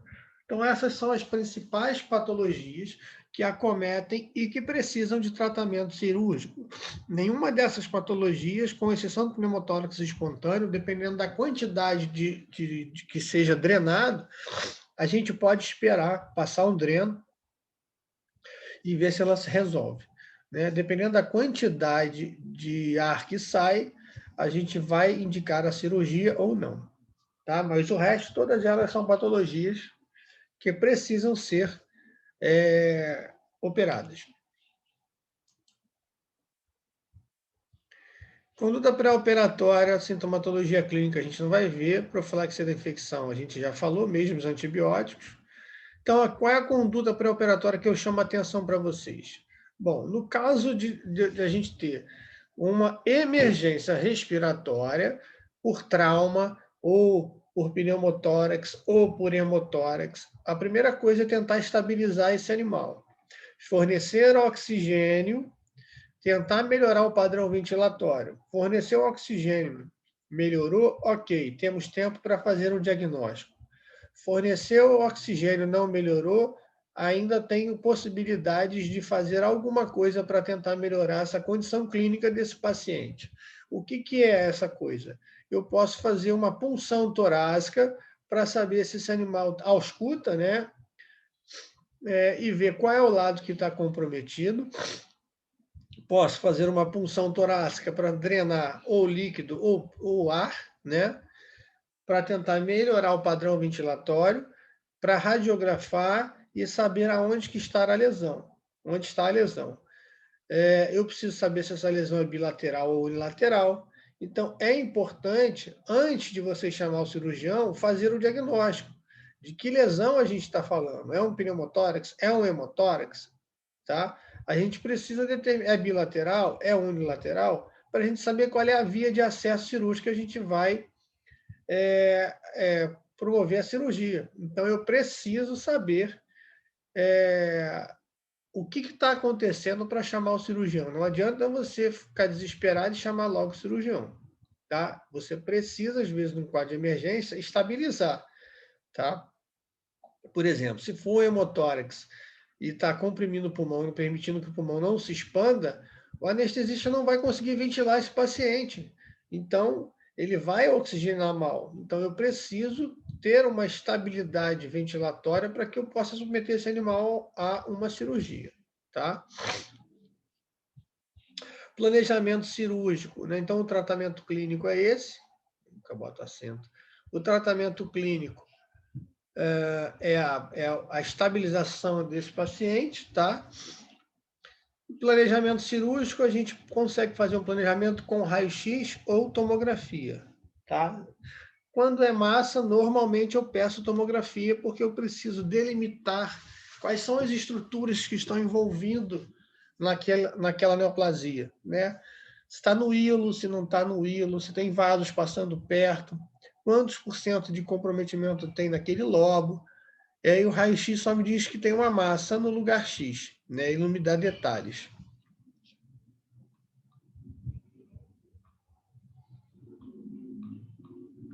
Sintomatologia clínica a gente vai ver semestre que vem, mas eu tenho torção de lobo pulmonar, é dor, né? O animal tem uma dor aguda e às vezes é difícil diagnosticar, porque a gente não sabe onde está.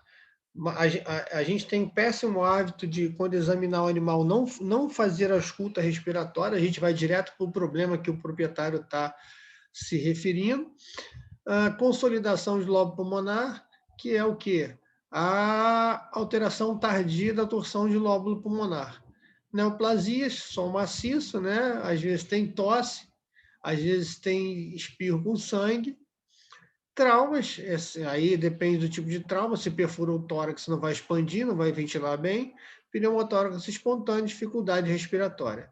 Mas a maioria desses animais tem algum comprometimento de expansão pulmonar, né? Ou seja, capacidade volumétrica reduzida. Então, no caso, a conduta pré-operatória, animais com lesões traumáticas, dificulta a respiração. Então, o tórax está instável. Ou seja, ele entra no quadro de insuficiência respiratória aguda. Então, eu preciso fazer uma estabilização urgente e, às vezes, você precisa até entubar o mais rápido possível, fornecer oxigênio e tórax-centese, e, às vezes, até mesmo sedar esse animal, anestesiar esse animal para fazer a intubação dele rápida. Tá? Então, na conduta pré-operatória, principalmente no caso das emergências, você tem que estudar e avaliar o quadro dessa emergência e ver qual é a necessidade de intervenção. Tá? Então, não tem uma fórmula mágica, não. Você tem que ver qual é, o que está acontecendo, né, para poder tratar. Mas o básico é fornecer oxigênio, tá? Até por máscara. Não melhorou, ausculta, né, ver o que está acontecendo. Mesmo antes de você auscultar, já tem angústia respiratória, oxigênio. Você não vai ficar auscultando, procurando oxigênio, ausculta com calma para ver se melhora. Se tiver um oxímetro, coloca o animal no oxímetro, vê se está melhorando, e aí vai pesquisar qual é a causa do problema, tá? Óbvio, se não for um trauma, com tudo aberto. Profilaxia a mesma, tá? Com as mesmas considerações para azitromicina e doxiciclina.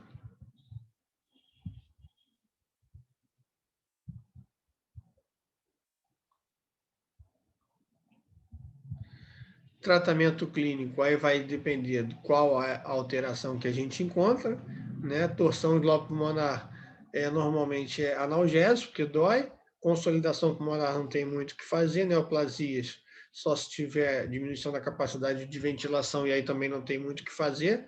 O trauma, se for aberto, é anestesiar o animal e entubar para ele ventilar melhor. Pneumotórax, você pode, ou hemotórax, que você pode drenar antes de submetê-lo à cirurgia.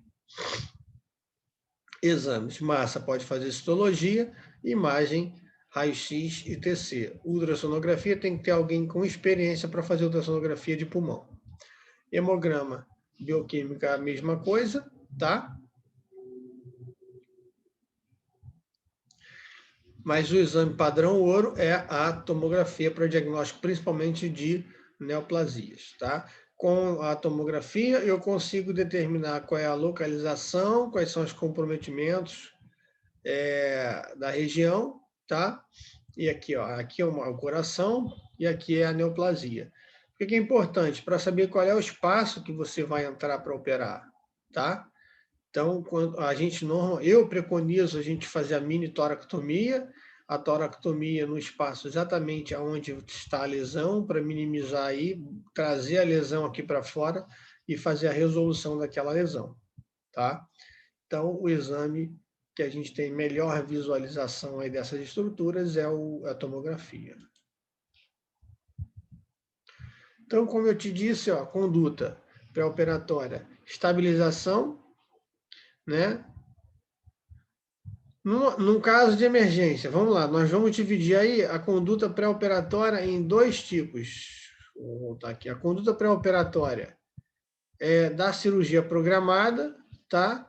Que a gente pode pedir todos os exames, avaliar com calma, e a cirurgia a conduta pré-operatória das cirurgias de emergência, tá?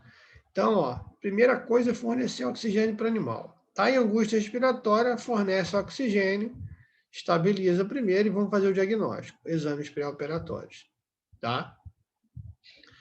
No caso aqui, raio-x, né? As clínicas não têm tomógrafo para a gente poder fazer aí uma tomografia. A gente tem que se garantir aí com raio-x, num quadro de emergência, tá? E, no máximo, aí a gente pode fazer uma punção torácica para poder aí estabilizar. Se o oxigênio que a gente forneceu não deu uma melhora significativa, puncionar o tórax, ausculta, ver qual é o lado que está comprometido e punciona para ver se vai vir sangue ou ar e vai melhorar o quadro respiratório para pedir um raio-x para ver qual é a causa daquele problema. A punção é simples. O que é importante na punção é a gente ter uma torneira de 3 vias. Por quê? Porque se você tirar a seringa daqui, vai entrar ar, você tem que ficar fechando, né? Então, bota uma baciazinha, uma cuba em rim, aspira, vira a torneirinha, fecha o retorno, né? E bota para fora, tá? E aí, para melhorar, faz a tricotomia, né? Paramentar de luva, uma antisepsia, e aí você vai fazer aí a punção torácica com um scalp e uma torneira 3 vias, seringa de 20 ml. Tá? Pode vir ar ou pode vir sangue, tentando melhorar aí a expansão pulmonar desse animal para ele tirar ele da angústia respiratória. Aí sim, faz o raio-x, né? E fecha o diagnóstico. Nem sempre é possível. Como todas as cirurgias, o mais importante é conhecer a anatomia. Eu tenho 2 tipos de acesso, intercostal e external, tá? E eu tenho 2 tipos de lobectomia, a total e a parcial. A lobectomia total a gente tira um lobo inteiro e a lobectomia parcial a gente tira parte do lobo. Quando é que eu tiro a lobectomia? Como é que eu faço a lobectomia total? Quando eu tenho mais de 30% do lóbulo cometido, tá? Quando eu tenho menos, a gente pode fazer uma parcial. Ou se o tumor for próximo à região do hilo, que aí não tem como a gente fazer a cirurgia que está próximo ao hilo e deixar o resto do pulmão, né? Porque está no hilo, está na entrada dos vasos e dos brônquios. Tricotomia da região torácica, né? Toda, né? Um pouco da abdominal. Posicionamento do paciente, dependendo do lado que seja, tá? Asepsia e dissepsia. Antisepsia e asepsia. Asepsia é a colocação dos panos de campo. Então, anatomia cirúrgica. Para a gente abrir um tórax, vamos lá, ver a parte de externo primeiro, para depois ver qual é a vantagem da esternotomia. Que a gente tem acesso às 2 cavidades, tá? A gente tem acesso à cavidade direita e esquerda. Quando a gente não consegue fazer um diagnóstico para saber onde que está a patologia, eu tenho aí a direita e a esquerda. Desvantagem é que a recuperação no pós-operatório é muito mais complicada, né? Que a gente vai serrar osso, né? E aí a cicatrização óssea ela é muito mais demorada. Então, aqui é uma visão dorsal, eu tenho o pulmão esquerdo, tá? E aí que ele se divide em lóbulo. o lóbulo cranial se subdivide em cranial e caudal, e o lobo caudal ele é único. Então, eu tenho só 3 lobos no lado esquerdo, tá? Porque eu preciso de espaço aí para o coração. E no lado direito, tá? Eu tenho o lóbulo cranial, eu tenho o lobo medial, eu tenho o lóbulo caudal e eu tenho o lobo acessório. Então, tem 1, 2, 3, 4 lobos, tá? É importante saber, claro que é importante. Se eu tenho uma lesão lá, o radiologista me diz que eu tenho uma lesão no lóbulo cranial, parte cranial, você vai saber que é aqui em cima. Então, a via de acesso, né, vai ser nessa intercostal, né, nessa região aqui, dependendo de quanto está acima ou abaixo. Se ele me diz que eu tenho uma lesão no lóbulo cranial, parte caudal, eu conto 1, 2, 3, 4, 5, 6, no 6º ou 7º espaço intercostal. Se eu tenho no lóbulo caudal, eu posso acessar e ir lá embaixo, tá? 8º ou 9º espaço intercostal. Aí, mesma coisa serve para o outro lado. Qual é a via de acesso para a remoção do lóbulo médio? Né? Ó, conta 1, 2, 3, 4, 5, 6º espaço intercostal. Tá? Pode ser no 6º ou no 5º, que eu tenho acesso ao hilo, tá? 6º espaço intercostal. Depende, se você for fazer lobectomia parcial, eu posso acessar no 6º. Fica mais fácil, porque eu tiro um pedacinho dele aqui para fora e tiro. Agora, se você for fazer uma total, a gente pode acessar, tanto faz, o 5º ou 6º, tá? E se for o lóbulo caudal, ó, aí é lá para baixo, para o 8º, 7º, tá? Bom, mas na dúvida, se você não sabe onde está a lesão, você dá preferência para acessar o quê? Ó? 1, 2, 3, 4, 5, no 5º ou 6º espaço intercostal, ó. 1, 2, 3, 4, 5 ou 6. No 5º ou 6º espaço intercostal, de preferência 5º, você tem acesso a todos os hilos, tá? Então, você tem acesso aos hilos para fazer uma lobectomia pulmonar total.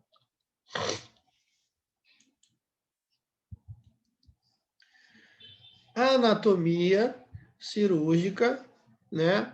O acesso é mais fácil, quer dizer, mais fácil entre aspas, tem menos músculos. Aqui o acesso intercostal, a gente acessa, vai diretamente no osso, né? Porque é a aponeurose dos músculos.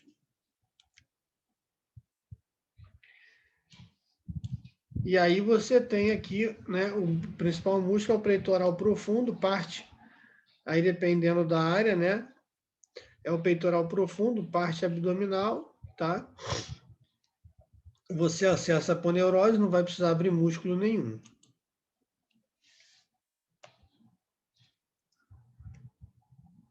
E são poucos vasos que tem nessa região.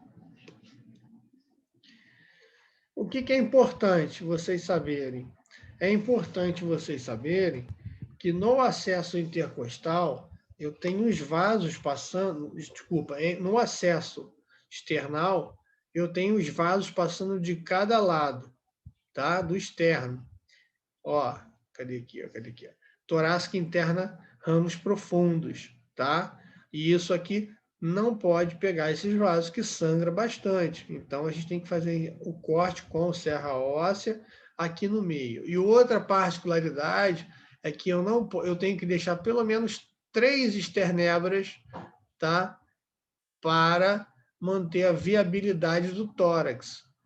Senão, o animal fica aberto no meio e instável. Então, eu tenho que deixar pelo menos 1, 2, 3 esternébras aqui para manter a estabilidade do tórax, tá? Então, esses são os cuidados que a gente tem que ter aí numa toracotomia external. Serra óssea, né? É uma serra específica de esternotomia. A abertura no meio, tá? Tomar cuidado aí para não cortar nenhuma costela, né? E pegar nenhum vaso. E como é que eu fecho? Com fio ósseo, né? Com fio ósseo, com fio de aço, tá? Pontos em X. tá? Então, você vai precisar também do quê? De uma furadeira, tá? Então, a cicatrização deste procedimento, ela é mais demorada, tá? É um procedimento muito mais agressivo, a recuperação do pós-operatório demora muito mais. Então, eu não gosto de usar, raramente eu abri pela via external, eu sempre tento abrir pela via intercostal. Então, o acesso intercostal, eu tenho que ter cuidado também com algumas particularidades, principalmente que diz respeito a alguns vasos muito importantes, tá? As artérias intercostais, ó, elas passam caudal, e o feixe vascular nervoso, ele sempre passa caudal em cada costela. Então, se dê preferência para abrir na borda cranial da costela, ok? Porque na parte caudal eu tenho plexo vascular nervoso.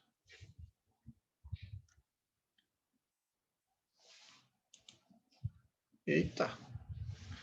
Bom, e aí a gente tem o quê? Oh, Jesus, Jesus. Saber os músculos, tá? O primeiro músculo aí a gente faz a incisão seguindo a curvatura da costela. Eu tenho o músculo grande dorsal, serrátil ventral logo abaixo, aí vai depender aí dos outros músculos, da altura que você está abrindo, o músculo escaleno, tá? O oblíquo abdominal externo, o músculo intercostal externo e interno. E essa divisão é só literária, é só livro, tá, gente? Porque a gente não consegue, na prática, visualizar essa divisão, não. A gente, quando abre tudo junto. Perceba que aqui ele está fazendo uma incisão no meio, né? Eu gosto muito de fazer essa incisão no meio, porque quando eu for fechar, os músculos fazem assim. Se você fizer uma incisão na borda cranial da costela, quando não tem músculo aqui, você limpa, né, basicamente. O que faz? Ele trepa, o músculo trepa aqui para dentro ou para fora. Então, não faz uma coaptação muito perfeita. Então, eu prefiro fazer no meio, que aí os músculos eles se fecham, evitando a entrada ou saída de ar dentro do tórax, tá? E aí vai depender de onde você está, né, abrindo para ter essa visão. Aqui, ó, porção cranial do lóbulo caudal do pulmão esquerdo, né, porção caudal do lóbulo cranial. Então, vai depender de qual é a área que você esteja abrindo. Provavelmente aqui é o quê? É no meio onde você tem visualização de tudo, né? No meio não, desculpa. É no quinto ou sexto espaço intercostal. Então, como eu falei, a gente faz uma abertura de pele grande e abre os músculos, e todo músculo que você fizer, tá vendo aqui, ó, eu gosto de abrir no sentido do músculo, tá? Eu não corto. O grande dorsal até não tem problema, tá? Mas os outros músculos eu procuro cortar no sentido da fibra, para eu reconstruir ele com mais facilidade depois, tá? E olha o tamanho da aberturazinha que a gente faz. Faz uma abertura muito pequenininha para poder tirar o órgão aqui para fora e fazer a cirurgia. E percebam que a gente marca, né, o local da incisão. Ó. Então, aqui está o tumor, né? Então, eu puxo aí uma orelhinha, né? E aí, ó, a abertura, que a gente chama de mini toracotomia. É menor trauma. Olha aqui o músculo intercostal, ó, todo exposto aqui, tá vendo? Quando você fecha isso, ele se junta com o outro lado e aí tem uma melhor vedação do tórax, tá? Aqui a gente poderia fazer uma lobectomia parcial, porém eu só gosto de fazer parcial quando eu tenho grampeador, porque suturar pulmão não é uma coisa fácil.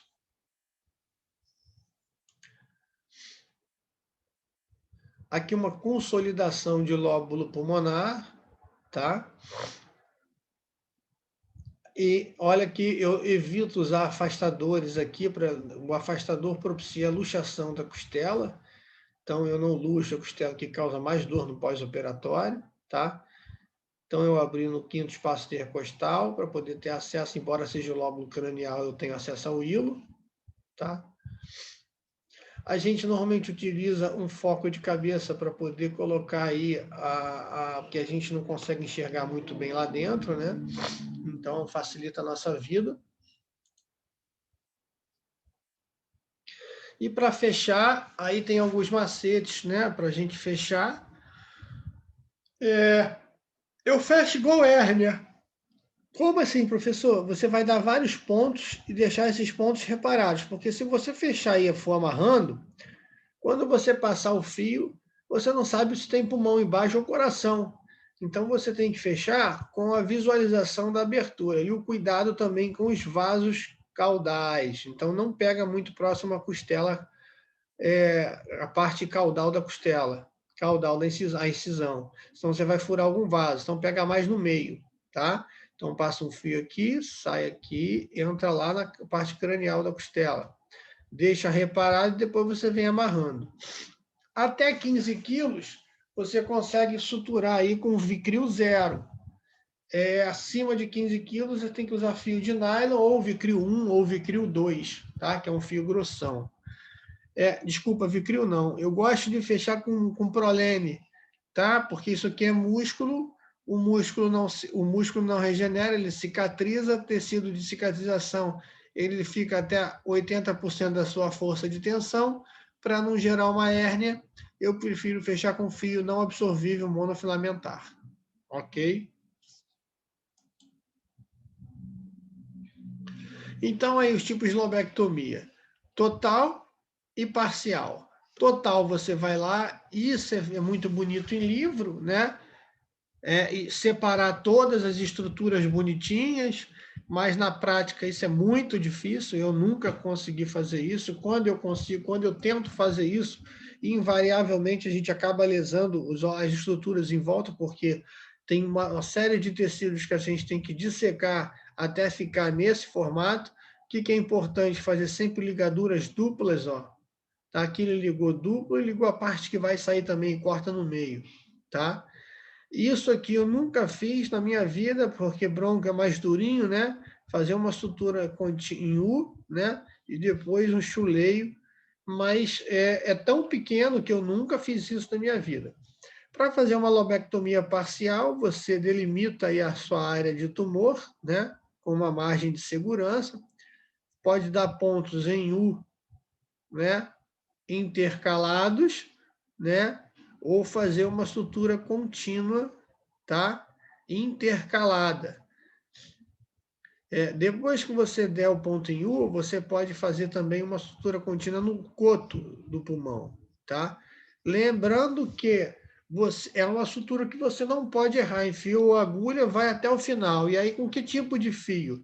Com monofilamentar absorvível. E aqui, Prolene, tá? Por quê? Porque é vaso e é brônquio. Eu não posso usar um fio absorvível, que na hora que absorver, o brônquio vai abrir. Tá? Então, aqui, ó, para lobectomia total, eu tenho que usar um Prolene, tá? Normalmente eu sempre uso um Prolene 0. E aqui, o monofilamentar absorvível, monocril, né? 4 zeros ou 3 zeros, dependendo do tamanho do animal, tá? E lembrando, cada furo que você fizer é um buraco que vai ficar no pulmão fazendo pneumotórax. Então, você tem que passar a agulha de uma vez só, não pode ficar furando, não, tá? Furou, passa a agulha. Senão é uma lesão que vai ficar vazando. Eu prefiro usar o grampeador, tá? A gente tem acesso a esse material, não é tão caro, uns 400, 500 reais você compra um grampeador. E aí, ó, ele grampeia duplamente, ele faz essa sutura aqui, ó, tá vendo? Intercalado, tá vendo? Ele vai um e um, intercalando. Então é muito mais seguro você fazer com grampeador, tá? E aí, gente, aí tá aí o grampeador. Ó, aí você faz o teste. Depois que você sutura isso, você joga soro aqui na cavidade, o anestesista enche o pulmão, tá? E vê se vai sair bolha. Se sai bolha é porque está vazando em algum lugar. Aí você tem que dar um pontinho naquela região que está vazando. Bom, aqui é o grampeador.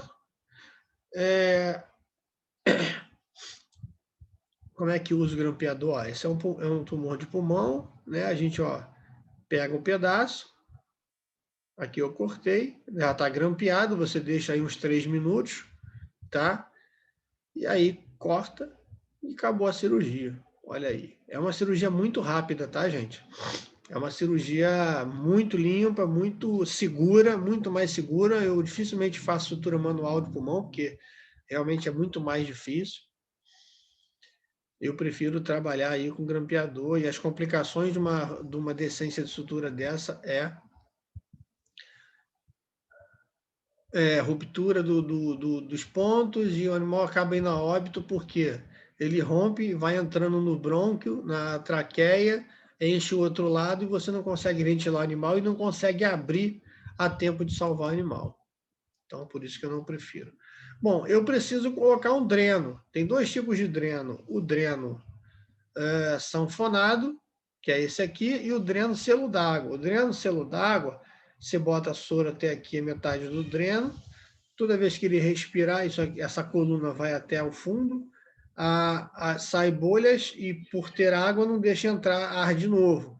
Então, a cada respiração, o ar que está na cavidade torácica vai saindo, tá? E aí ele vai estabelecendo a pressão negativa do tórax. O dreno sanfonado, você sanfona ele e ele vai aspirando. Então, ele é muito mais eficiente, no meu ponto de vista, do que o selo d'água, porque a recuperação vai ser mais rápida, né? Porque você está puxando o ar que está lá dentro, e assim como as secreções, tá? Porque sai um pouquinho de seroma. Como é que coloca o dreno? Você faz um túnel na pele, coloca uma, duas costelas na frente que você abriu e coloca na região que você operou, tá? O dreno tem vários buraquinhos, tá vendo? E aí ele fica para fechar. Aqui eu fiz uma suturinha em bolsa de tabaco. Para fechar, você faz uma sutura em bolsa de tabaco e uma bailarina, tá? Aqui, tá vendo esse negocinho aqui, ó, esse tecidozinho aqui? Ao tentar dissecar, aqui é o bronco que eu tirei tudo junto, tá vendo? Ao tentar dissecar essas estruturas para ligar separadamente bonitinho, comando livre, eu acabei lesando o pulmão. E aí fez um buraco aqui. O que eu fiz? Peguei uma gordura e colei naquele buraco. Por que eu não suturei? Porque cada ponto que você der é um buraco que vai fazer. Então eu peguei uma Vet Bond da vida, colei ali, joguei, esperei secar, coloquei o dreno, esperei secar, e aí depois eu joguei soro, parou de sair a água, tá? Bolha.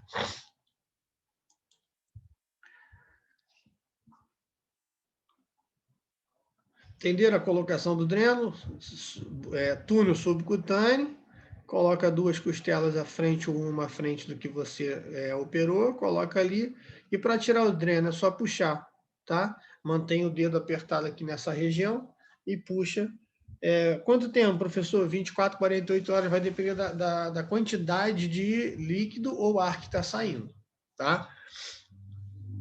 Mas eu deixo normalmente 24 a 48 horas. Quando a gente faz uma mini toracotomia e faz uma sutura bem feita, provavelmente 24 horas é o tempo suficiente para poder tirar o dreno. Porque mesmo sendo um dreno fechado, é uma via de duas mãos, né? Pode levar bactéria e serve para entrada e saída. Então, você pode tirar as coisas que estão lá dentro, mas você pode levar contaminação. E a manipulação desse dreno, deixa eu ver se eu tenho aqui, ó, é sempre com luva estéreo, tá? Com máscara. Você vai abrir essa tampinha aqui, vai tirar o ar ou a secreção que está aqui, medindo sempre a quantidade. Ó, esvaziei o dreno 5 vezes, ele tem 600 ml em 24 horas. E vai anotando sempre na ficha do paciente, para saber quando que pode tirar, tá? Avaliação e cuidados pós-operatórios.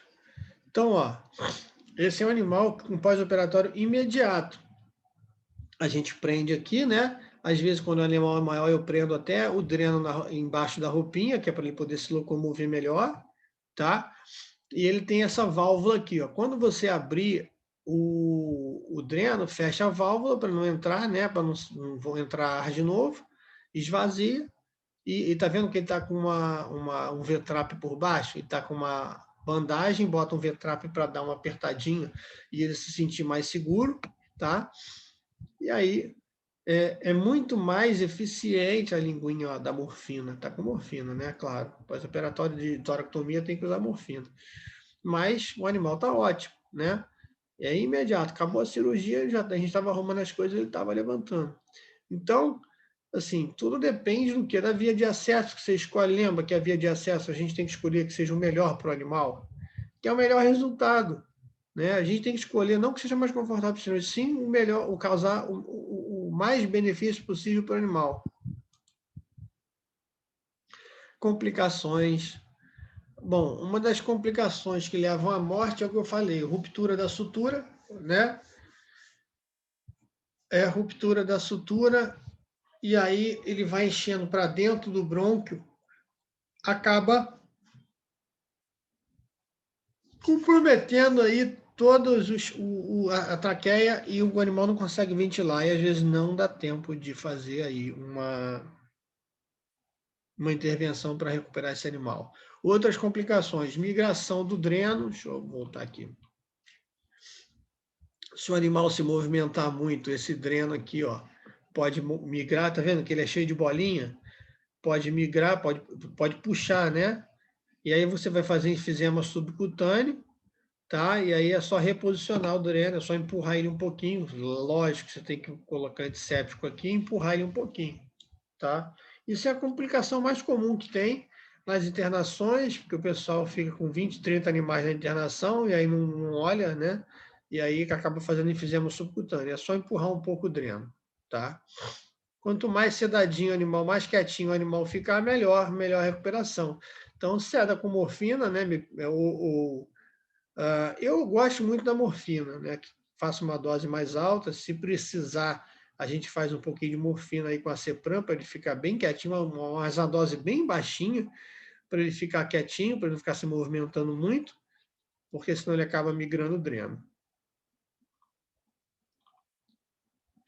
Referências da aula e perguntas, dúvidas.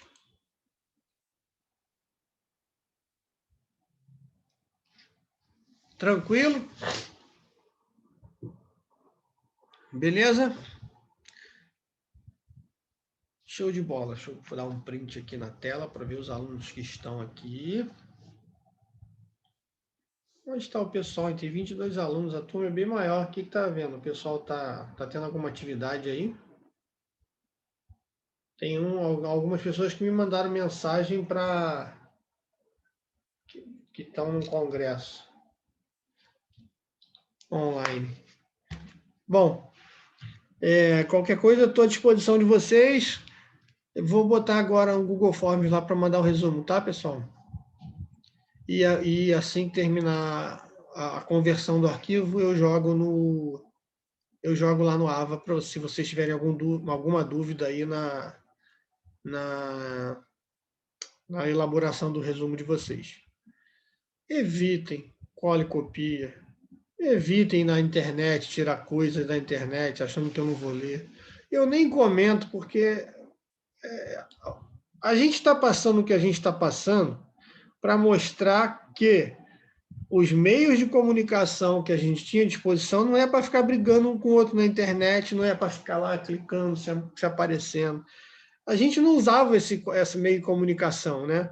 A gente não usava a internet para aprender, para ensinar, para poder se aperfeiçoar. Então, a gente teve que, com a pandemia, a gente teve que mudar toda uma forma de ensino, e eu acho que alguns cursos vão continuar, né? Mesmo que a pandemia acabe, porque isso facilita, a gente pode fazer curso em qualquer lugar do mundo. Né? A única coisa que eu acho ruim, né, dessa situação toda é o padrão moral que a gente ainda não está pronto.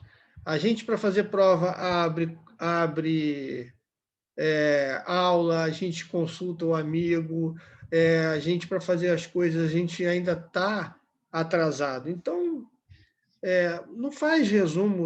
O resumo é para você aprender. Vocês não estão me enganando, não. Eu já passei por isso. Eu sei que tem alunos que não querem cirurgia. Tudo bem. Por isso que eu também não vou ficar brigando, não vou ficar discutindo, não vou ficar punindo, não vou ficar, pô, cara, para de fazer isso, vou te dar 0. O cara não quer cirurgia, ele vai dar um jeito de passar, vai dar um jeito para fazer. Eu entendo. Mas o básico tem que fazer. Então, tenta fazer o resumo. Também não é um resumo. Olha quantas horas a gente... Deixa eu parar de gravar.